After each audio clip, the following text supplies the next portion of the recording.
Hey, welcome back to Daily Flash. Mitch English along with Patricia Wu here. You know, think of your favorite teacher in school, right? Oh, yeah. Probably a pretty creative person, wouldn't you say? Absolutely. And fun. Yeah, and you remember them, right? That's You got what a makes you remember them. Exactly. And any kind of teacher that actually can use an innovative way of looking to just be able to teach a student on how to learn by incorporating education inside of different ways of learning always grabs our attention, including inside of a virtual reality escape room. I know, this is so cool. The gamification of learning, if you will. And Jeremy Royster joins us now with all of the details. Hi, Jeremy.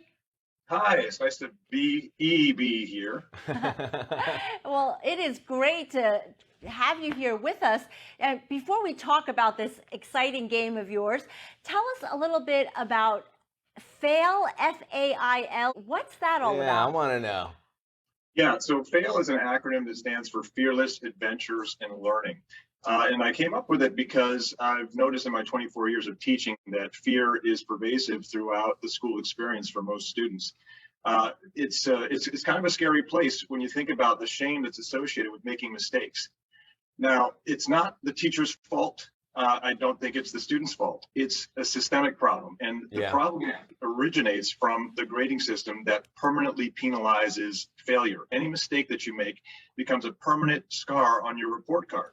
So, for example, if you start, the assumption is that you start with 100% perfection GPA, and then with any mistake you make, your grade precipitously drops, and there aren't opportunities to recover. So that creates it for a very stressful situation for most students. And the consequences of that is that students either check out, act out, or freak out. And by checking out, I mean that they disengage. They decide that it's not worth their time and energy, or whether they make the decision or not, they simply cannot become engaged. Or they might act out, meaning that they try to deflect shame by acting in ways that make it seem as if they don't care, or they freak out. And I see this a lot where I teach, meaning that they are so anxious about how they respond, they will constantly ask for validation and reassurance from the teacher. So, I wish I were exaggerating when I say things like, so students, we're going to be putting our names on our paper now, and I'll get a hand raised. And the question is, so you want our names on the paper? Or do you want our full name? Do you want our full name? Yeah, exactly. I know exactly. Did I do this right? Here, it's almost that bad, and I think it's been exacerbated by the COVID pandemic because we're losing those social face-to-face interactions that can somehow also engender some of the trust that students need to feel safe when taking risks.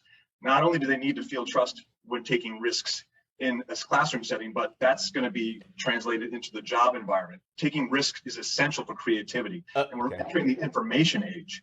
This is no longer the industrial age, and creativity is absolutely essential. All right. So I need to jump into this because we mentioned about the escape room. Explain how the escape room all works into all this. I got to find out. Yeah. So there is, I think, no safer place that we all experience where it is okay to fail than a game. And I've done a lot of gaming in my 24 years of teaching, that is gaming in the classroom. And I found escape rooms to be the best form of gamification education or game-based education. And why is that? Because in an escape room, and there are lots of services that now offer escape rooms that are sort of in a live setting. In an escape room, students have to do a lot of social emotional learning. And that's big. It's a big trend right now partly because of the COVID pandemic and because of the need for students to overcome the anxiety that is a part of the experience.